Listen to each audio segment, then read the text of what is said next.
This is episode 95 of the Christian Travelers Network. Today we'll be talking about the journey of being a spiritual leader with Dan Luigs. Welcome to the Christian Travelers Network, where travel stories, community, and scripture combine.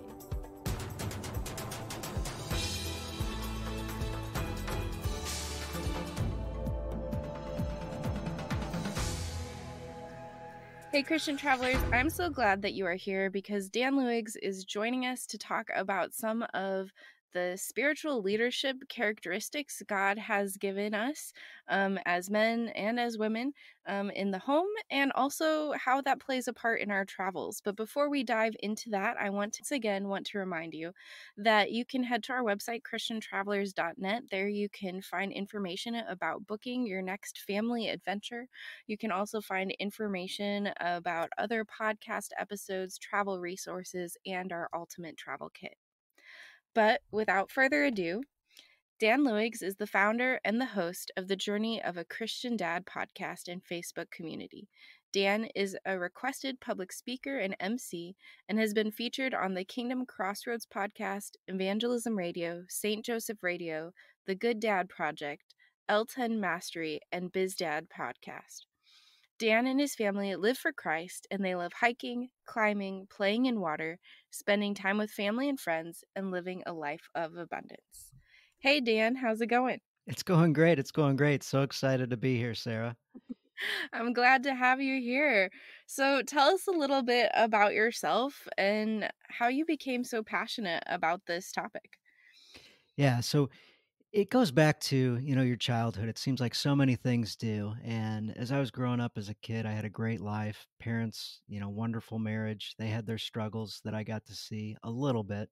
Not anything big, when they ran into something, they kind of separated and came back and that type thing. My dad worked a ton, double time and triple time. And so I saw my mom really run the family. And back then, she was a homemaker and he worked. And what he saw on his side was his dad had worked a ton to provide for the family. And my mom's dad did the same thing. And so what I saw as a kid growing up was how all dads worked and worked and worked and worked to provide for their family. So providing was such a key, essential element to being a dad. So I knew I had to have work ethic growing up. And what I saw from the moms around, grandma and my mom, that they were all faith-based and were very, very strong in their faith. So that was important in my life also. I strayed a bit for a number of years, but that development as a kid, it was always super strong for me. And as I was coming back into my faith, I realized I absolutely needed a community of men around me, and we had moved cities, so I didn't know like anybody in person except one family. And I prayed every week that they would be there when I went to mass, and they were never there. Turns out they always went to 12, and I never went to 12. I went to every other mass except 12.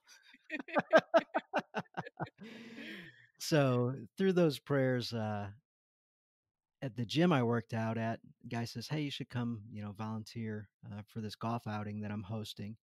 And at that, four guys said, "Hey, come to this retreat." Each one individually. None of them knew that the previous one had talked to me about it. I was like, "This is cool. I get to, hang out with some guys." I had just started on this Saturday morning men's group. I go there, and the guys say, "Hey, you should go to this retreat." I was like, "Oh my gosh, this is so cool!" And at the men's group, I picked up on a statistic. It started out saying that men are supposed to be the spiritual leaders of the home. And I kind of, you know, thought back to my childhood and thought, okay, whatever. Like, let's go on to the next topic, was really what I was thinking.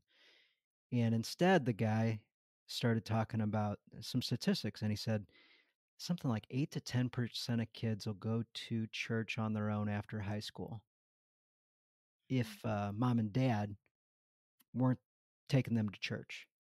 I went, "Oh, that's actually kind of good, I think, if mom and dad weren't a good example."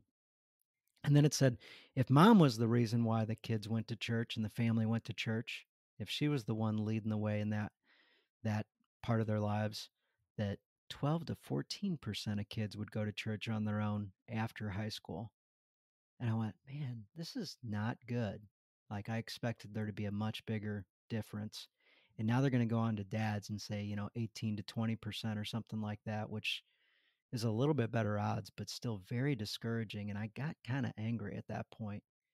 And I'll be darned if they didn't say 88 to 92% of kids will go to church on their own after high school if dad is the reason why the family goes to church. So if dad's engaged in his faith and leads in that way, it has a major, major, major impact on kids. And I knew that that was where I wanted to be whenever my family had kids. We didn't have kids at that time. And I said, I've got to change my ways. This that I'd heard in the past that didn't really feel like it applied to me suddenly applied to me in the biggest way. And, I came home from that meeting and said, things are changing, honey. Yeah. So that's kind of the background of where it started and everything. I've been in the military, college graduate, typical career and family and that type thing. We also, on a side note, had extreme difficulty having children and saw every doctor it seemed like in the St. Louis area. And finally, we found a Christian doctor with something different called NAPRO technology or the Creighton model, which is all natural and costs like $100 a month, $50 or something for a doctor's visit, and $30 for some vitamins, basically.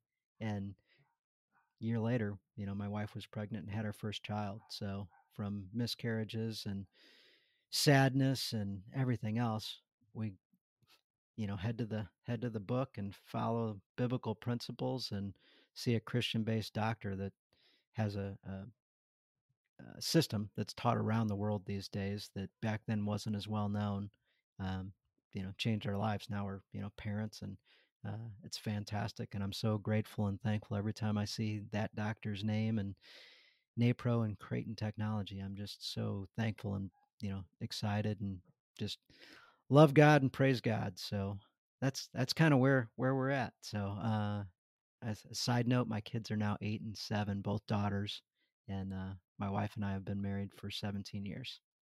Congratulations. That's amazing. And having children alone can be such a spiritual journey in itself. But to the fact that this retreat and some friends really encouraged you at a point before you even began that journey probably helped prepare the spiritual difficulties of even getting pregnant in the first place. Yes, yeah, it definitely was very, very helpful. So that I needed comforting. My wife absolutely needed comforting, and it was just nice to be able to rest in Jesus and to sit back and know that whatever we were going through, somehow Jesus had a plan and would take us through it. Absolutely. Um, I think as a culture, we oftentimes, I don't know, we try and say that men and women can do all of the same things, but I think that God has designed us with different gifts and abilities, and part of that plays into the spiritual leadership in a family. How would you describe what talents God has given men and women in relationship? So different and simple and complex. Is rather than describe or try to answer all of the differences, maybe just a couple key things. One, men absolutely have to feel respected. So wives that are listening, if there's some way where you're not giving respect to your husband, work on that. Pray, figure things out, ask others, ask your husband, ask yourself, ask God, but figure that out. And then men, what we miss prioritizing our wives. So when I ask guys, how do you prioritize your wives? I get that kind of blank stare.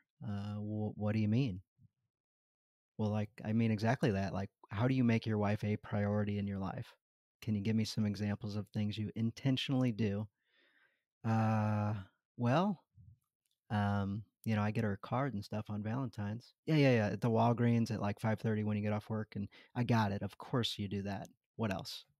And Other guys come back with, some intentional things that they've thought through and that they actively do, and so that's a big, big thing. Um, we really need to start, I think, there of understanding what's important to our spouse so that we can complement each other in our different areas that we're gifted. So, men are natural builders and can be visionary leaders and absolutely are designed to be the spiritual leader and not just the provider. So men need to provide, protect, and they need to be the humble leaders of their family.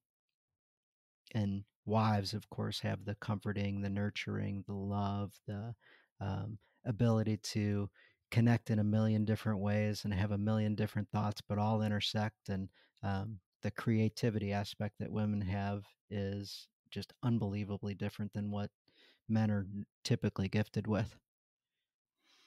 Yes, I think that God has all designed each of us differently with different gifts and abilities, and your comment about loving and respecting one another reminds me of the book Love and Respect, Yes. and I assume you wrote it. Yes, yes.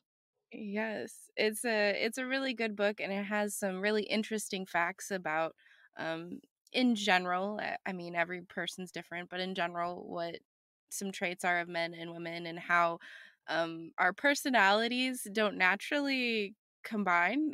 Things kind of rub each other the wrong way every once in a while, but it talks about how to work through some of those differences. Yeah. Yeah, yeah, for sure. It's funny, whatever relationship or marriage book that you read, it seems like you catch something again for the very first time, and it's just so obvious. Yep.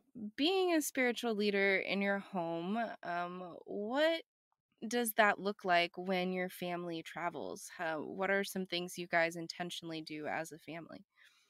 So, a story about that, my wife was just telling this the other day, and I've heard her say this time and time again, but we were going down to Panama City Beach, and we were really excited. It was the first time the girls were going to see the beach, and uh, on our way down as we're driving, I said, "Hey, honey, have you checked out which church we're going to go to and what time and how close is it to where we're staying?" And she looks at me and she goes, "What do you mean?" I said, "Well, are we going to go Saturday night? Are we going to go Sunday morning? Like, I'm just trying to get an idea and a game plan of, what we're doing." And she goes, "No, I haven't looked at that. Like, we're on vacation." And I said, I do understand, but like, I'm really excited to experience church in a new location. And typically we go to, you know, locally to St. Louis, like the Ozarks, Branson, something like that. And so we know which churches we're going to. And my kids are like, "Dad, we're going to the beach. Like, we don't need to go to church." I'm like, "Well, on Saturday or Sunday we do, like, because that's what we do."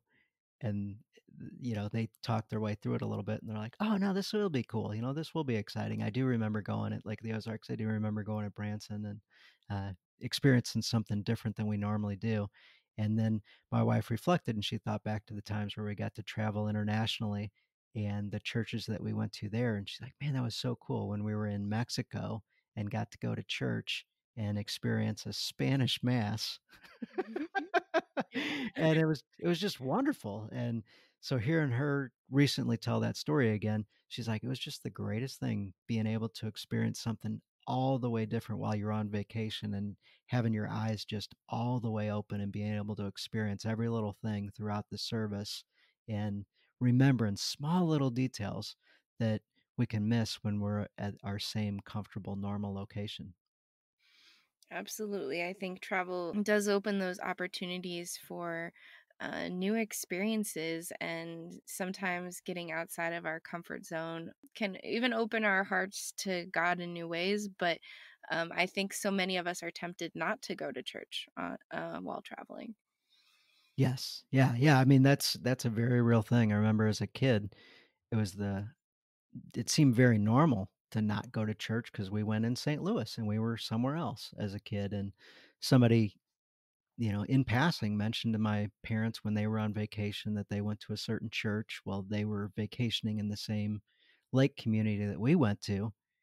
And my parents said, "Oh, wow, okay, there's a church there?" Like, that was something new, and they got the details of where it was and everything. This was back before the internet, was around, so information wasn't as abundant as it is now, and that first time we went, I remember us kids were like, "No, no, no," like, we'd rather be out on a boat or golf course or, doing something, and then after that, it became routine that we always went to church when we were on vacation, and it was so much better. It was so much better.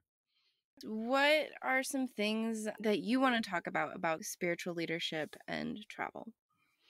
Yeah, so spiritual leadership, when you pull it into travel, it's these daily things that happen, these unexpected events that happen. So, one, we can prepare our kids with kind of core value type things in our regular day to day life. And those just go right into travel as well. So, an example would be Mark 12:30 to 31, love God and love your neighbor. So, that's my filter for life. So whenever things happen, is this honoring God? Am I loving God in my actions?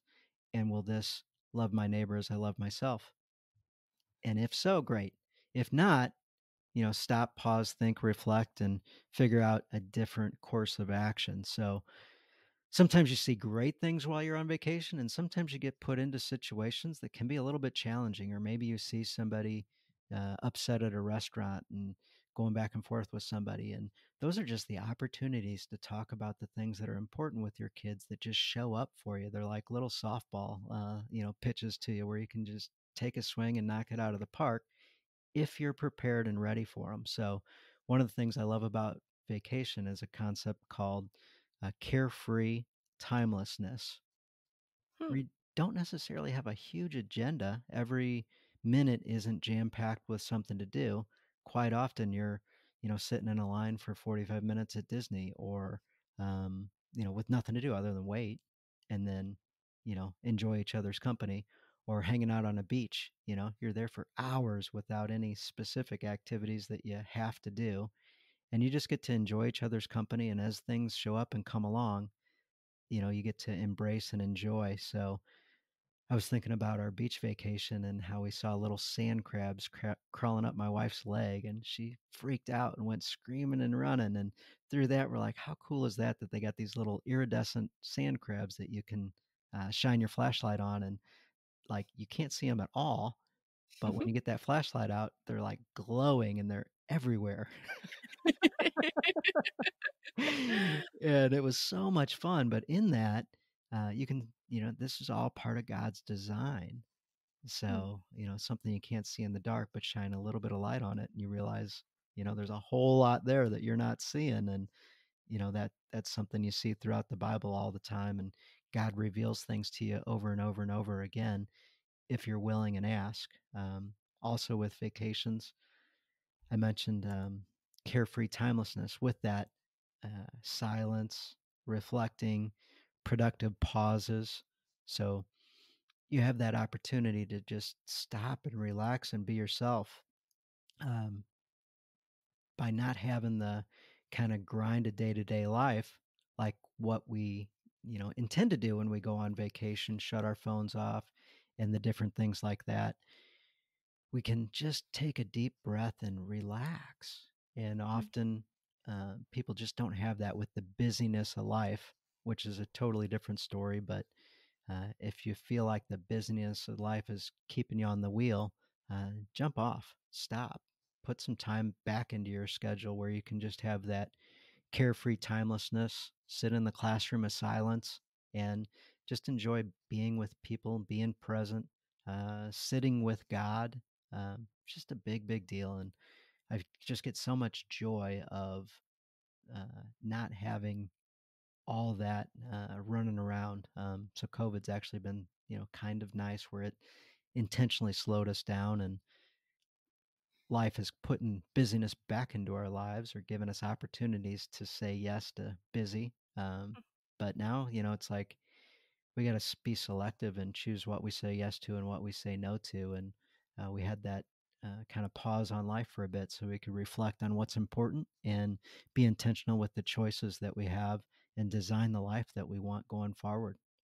I think there's an important part with that of slowing down that is really just kind of a form of worship because when we're so busy, it's so easy to push God out of our time. Yeah, yeah. So when I reflect, I think about how much does it matter, how long will it matter, and how much of an impact will it make. So sometimes we let small things into our life that are only going to matter for 20 minutes, but they seemed important at the time. So trying to remove those things and then put in the things that matter for a longer time that are going to make a bigger impact, like this podcast. So, uh, love that you're doing this. And I think it helps reframe what people think about vacation. Are you looking for a faith based resource for your next travel adventure? Look no further than the Ultimate Travel Kit.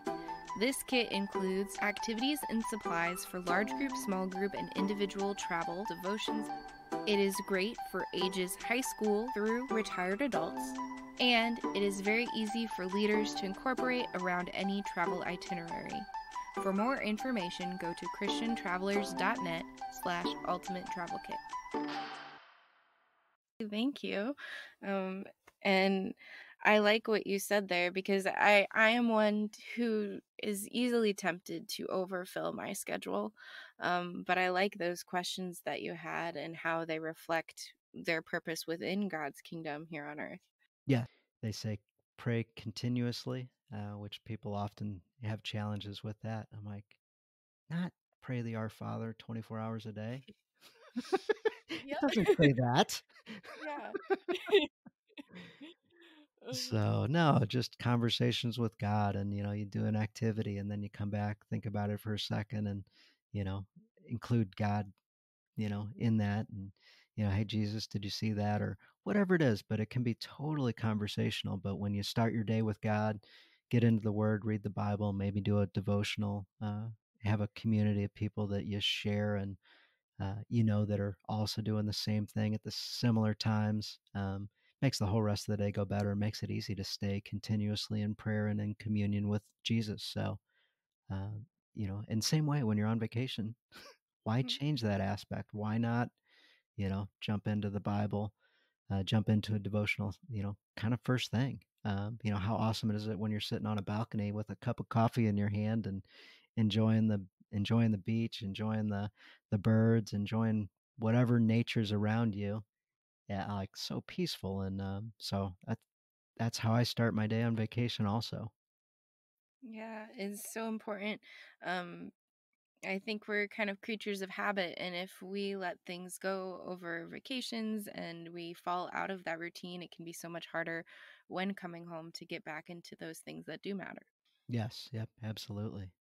And then another thing that makes me think of, especially when you were talking about playing with your kids and standing in line and having that carefree time where you're just addressing and talking about the couple that was fighting, or you're standing in line at Disney and just having those faith conversations.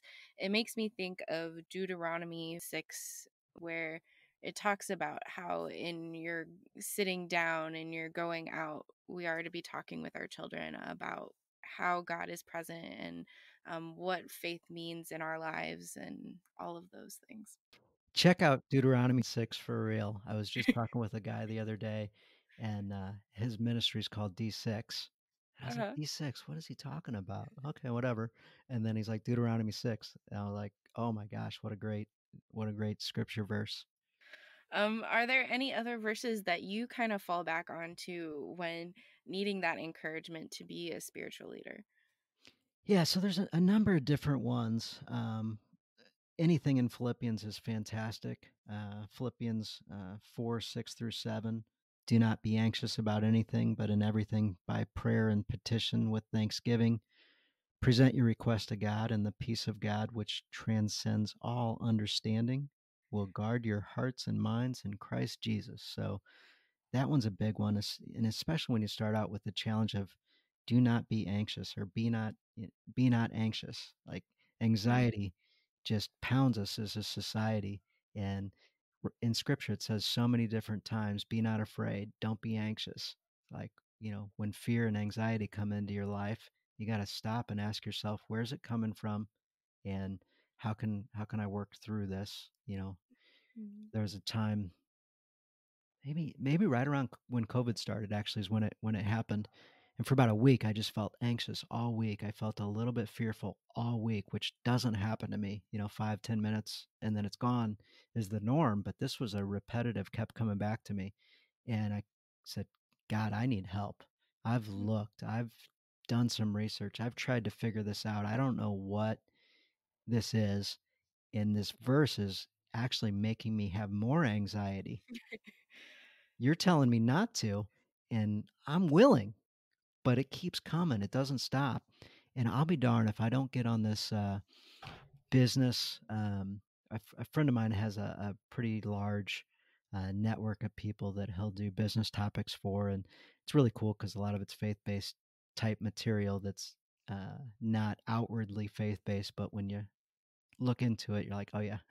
Well, scriptural based, kind of based on a Go Giver approach from the book The Go Giver and things like that. But anyway, I jump on his thing and he starts talking about the 7 steps of grief, 7 steps of grief.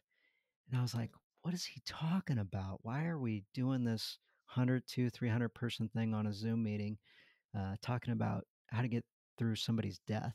This is the dumbest thing he's ever done. And I can't believe I'm wasting my time on this, but I've got it blocked out and I'll give him a few more minutes before I get off this one.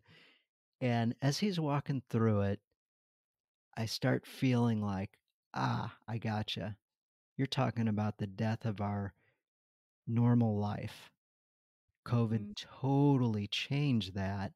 And what we're feeling is a lack of control and, you know, realizing, you know, we're not in control. Like this is something totally different. Our life has changed absolutely. And, just time to get used to it. And it really challenged my faith. And I said, oh, I gotta, let go and let God. So you get so many opportunities to do that, but it was helpful walking through the 7 stages of grief and realizing that um, I really truly had to, just let this go and realize that uncontrollable things were just gonna just keep happening, and the only thing I could control was my schedule and my thoughts, and to, you know, convey that to my family so that we could talk about it and work through our thoughts and our feelings and, move on with our lives, understanding that what we had gotten comfortable with just was no longer. So Yeah. that was great. That was so, so helpful. And it was just an answered prayer. And it came in a totally unexpected place that I wasn't ready for. And thankful I was just doing my regular job and, all worked out great.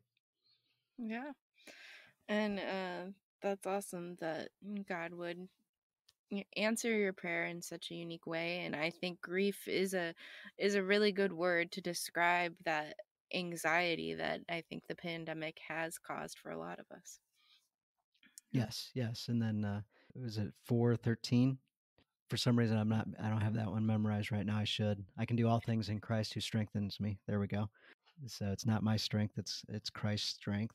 And Galatians 5:22-23, the fruit of the Spirit, love, joy, peace, patience, kindness, goodness, faithfulness, gentleness, and self-control.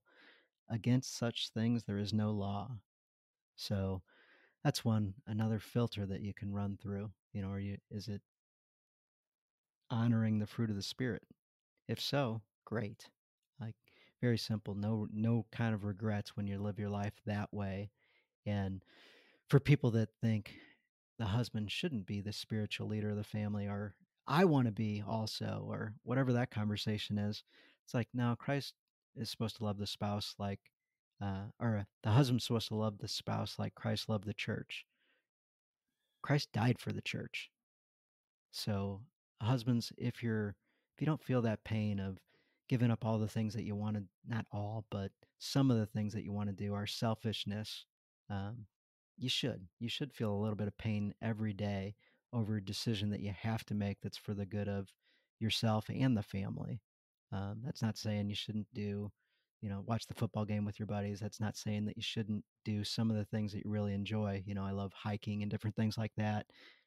However, if you're doing a lot of selfish things and not looking to lead your family and not leading your family spiritually, it's really, really important to change because as you go, so the family goes. I think that's a very important reminder. And I guess I wanted to open it up if you have anything else you want to address, and then I'll ask you about your biggest God moment in your travels. Yeah, yeah, absolutely. So I guess one last thing. So we talked about providing, protecting, and humble leadership. So on the protection side, we have to think about how literally the devil is attacking us, attacking society, and he's really looking to attack the families. So when you look at the normal family, whatever that is, husband, wife, married forever and, church going and all that, that's not the normal family anymore. It's Mm. very different than what God intended it to be. So Adam and Eve started it, and it's just kind of kept going. So as husbands, we need to protect our family, and part of that is 1 Peter 5:8 through 9. So be self controlled and alert. Your enemy, the devil, prowls around like a roaring lion looking for someone to devour. Resist him, standing firm in the faith, because you know that your brothers throughout the world are undergoing the same kind of sufferings. So when you think about it, the devil's prowling around like a roaring lion looking for someone to devour. So if you don't have your spiritual armor and you don't have your preparedness and you're not doing daily prayer and you're not resting in the Lord, he's going to get you and he's going to get your family. So that is why it's so important to be the spiritual leader of your family. And it breaks my heart thinking before I had kids that if I didn't do this, there's a I'm leaving it very much open to chance that my kids don't get to heaven. Mm, And I'm going to do everything in the world I can do with with God and Christ to help my kids get there. So if we don't lay a solid foundation and teach our children, we're leaving it up to chance, and I just don't want to do that. absolutely. Um, and that all ties back to that original statistic that when the father attends worship, it has such a strong impact on your kid's faith life. Yeah, and then with that, be engaged. And one measurement of being engaged, if the service that you go to has singing, Hmm. guys typically don't sing all that much. Like we're a little embarrassed about it. Women have pretty voices, and guys oftentimes don't. Sing anyway. Your kids will see that, and you'll be more engaged in the service, and it's just so much better. That was a hang up that I used to have that I got over and got past by being around other men that sang. They sang horribly. However, when there's a whole bunch of horrible singers, it sounded pretty good. Oh, awesome. Well, Dan, we have enjoyed having you on the podcast. One of the questions I always like asking our guests is what has been the biggest God moment in all of your travels? So the biggest moment is always kind of the same thing. It always has something to do with nature, where you're somewhere and you see something unexpected. Most recently, I asked my kids. I said, "Hey, would you guys want to go rock hunting?" They love rock hunting, just finding, looking fossils, just anything to do with creeks and rivers and the possibility of finding something magical. They're so fired up. And a buddy of mine asked me a question. He says, "How far away are you willing to drive?" And I said, 30 minutes. And he says, "Oh, that's too bad because there's one about an hour and 15 minutes away that is, I can't even describe of all the places I've ever been with my kids, and they're outdoors all the time." He goes, "This is the place." And I said, "Kids, you want to go on a small trip or you want to go on a big adventure and it's going to take a while?" "Dad, I want to go on the big adventure." "Okay. It's going to be painful. It's going to be an hour and 15 minutes there, hour and 15 minutes back, and we're going to be way out in the country and that's okay, Dad. If we can go see fantastic rocks and everything, let's go." So sure enough, we go out there and we're on this country highway road and the GPS says turn left. And I look over and I see this little bitty tiny like a driveway for a country house, and it's supposed to be a state park. I'm like, "Oh, I don't know if this is gonna be any good or not. This looks horrible." we turn across a highway and go into this little driveway, and we go up this little hill. And if you ever seen that scene in Jurassic Park where they go around the bend and then all of a sudden it just opens up to the mountains and hills and valleys and lush green grass, and the dinosaurs are all over the place. So there wasn't any dinosaurs when we went over the crest, and it was the fall, and all the leaves were falling and were all over the ground. But it reminded me of Jurassic Park, and I don't say anything. Like, this is just catching me. Like, I can't believe that we're at the end of a long car ride, and we're all just anxious and ready for the next thing. We finally get there, and it's kind of disappointing with this little bitty, teeny tiny road, which is supposed to be this unbelievable state park. We get over this crest, and I'm like, this is it. This is reminding me of Jurassic Park. Unbelievable. But I stay silent. And my two daughters, and one of my daughters goes, Dad, what is this? This is amazing. And I stay silent and I wait a little bit. Dad, what did we find? This is unreal. Second daughter jumps in talking the same way. And they said, Dad, can we come back? So we haven't been there 10 seconds. Can we come back? This is the greatest place on earth. We hadn't seen the creek. We hadn't gone to the rocks, nothing. We get down there. The rocks are unbelievable. The sure enough, it's just like my buddy said. There's, you know, every type of rock that God ever created. It felt like in the same place. It was unreal. However, in that, like, can you believe God did this? And they're like, absolutely, we can. And he exceeds our expectations every time. Like, when we limit God, God says, hey, I can do anything. And it was beautiful and awesome. And it was just an everyday slice of life. And, hour and 15 minutes from home. And it felt like we went, kind of into a heavenly place. It was unreal. And it was middle of the day one day when everybody's supposed to be in school and everything. There wasn't anybody there. So it was just us in this massive state park that was like a hidden gem just because it was a little further away from the city than some people are willing to go and things. But oh my goodness, it was amazing. And so you don't necessarily have to do some unbelievable, crazy travel. Although Ireland is awesome, Egypt is awesome,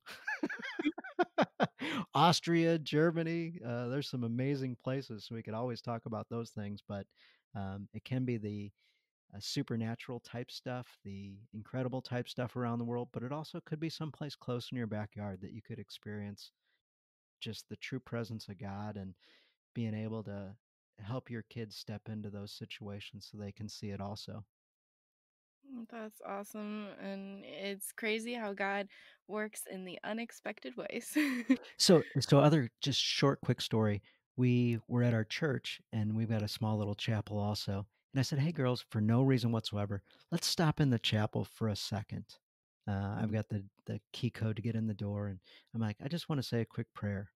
Little did I know, a traveling uh, group came through with a replica of the Shroud of Turin, and we Mhm. ended up getting to see an hour presentation about all the science and research and data, and we got to see the everything to do with the shroud, where Jesus probably broke bones, where concussion happened, all these things. And I'm like, oh my goodness. And it was like you could literally see it. It was incredible. And it was, again, off the beaten path, 2 steps. It took a little bit of extra effort, but it was right there. So sometimes these opportunities are right there if we've got our eyes open to it. For some reason, I felt like God said, you should stop by the chapel. I thought it was to say hi. Oh, that's awesome. Well, Dan, we've really enjoyed having you on the podcast. How can our listeners connect with you outside of this episode? Yeah, outside of this episode, most people have Facebook. So I've got a Facebook community called The Journey of a Christian Dad, becoming the spiritual leader of your home. And then, my email is the Christian Dad Podcast at gmail.com. So those are probably two best ways to connect with me through there. And then, individually, Dan Luigs on Facebook. Wonderful. I'll make sure to have links and information in the description below. But we have really enjoyed having you on the podcast, and thank you so much for encouraging us in our spiritual leadership and in our travels. Oh, fantastic. I love your topic, and this was so much fun. I appreciate you having me on as a guest. Thank you. Well, Christian travelers, I hope that you will be encouraged by Dan's insight into spiritual leadership and some of the Bible verses we talked about as well. In the meantime, if you are looking to book your next family adventure, consider booking with us, Christian Travelers Network. And if you're looking for other podcasts, I highly recommend episode 16, talking about living with your family abroad. It's quite an interesting story. And of course, subscribe or leave a review if you enjoyed today's episode.